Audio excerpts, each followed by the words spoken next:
Tuljapur drugs तस्करी प्रकरणामध्ये राजकीय कनेक्शन समोर आलेलं आहे आणि या प्रकरणात माजी नगराध्यक्ष चंद्रकांत काणे, माजी उपसभापती शरद जमदाडे, माजी नगराध्यक्ष अर्चना गंगणे यांचे पती विनोद उर्फ पिटू गंगणे यांचा आरोपींमध्ये समावेश आहे। सध्या हे फरार आहेत, पोलीस त्यांचा शोध घेत आहेत। दरम्यान ड्रग्स तस्करी प्रकरणात 25 आरोपींचा समावेश आहे।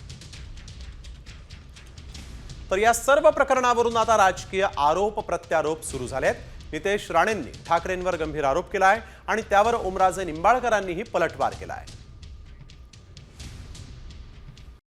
कॉमस्कोर नुसार आता isakal.com आहे देशातील नंबर 1 ची मराठी न्यूज वेबसाईट। प्रत्येक अपडेटसाठी isakal.com ला नक्की भेट द्या।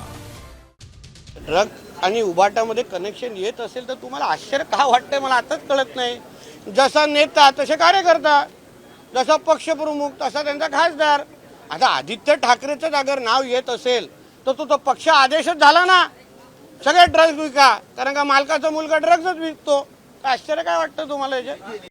या ड्रग्सच्या रॅकेटमध्ये कुठल्याही राजकीय पक्षाची लोक जरी असतील आणि ते त्याचा जर सहभाग त्याच्यात आढळत असेल तर राजकीय पक्षाच्या राजकीय नेतृत्वाला माझी कळकळीची विनंती आहे की अशा पद्धतीनं ड्रग्सचं जर ह्या ठिकाणी खुलेआम विक्री होत असेल आणि तरुण पिढीला जर त्या ठिकाणी ह्याच्या माध्यमातून बर्बाद केलं जात असेल तर ह्याचा गांभीर्याने विचार स्वतः करणं गरजेचं आहे। कोणी का असं ना, तो जर त्याच्यात इन्व्हॉल्व असेल, त्याच्यात त्याचा सहभाग असेल तर तातडीनं त्याच्यावर कठोर कारवाई करायला पाहिजे आणि तशी राजकीय इच्छाशक्ती राजकीय नेतृत्वानं ठेवली पाहिजे, ना की त्याला कुठंतरी वाचवायला जायचं। मला वाटतं हा प्रकार अतिशय निंदनीय आहे, दुर्दैवी आहे।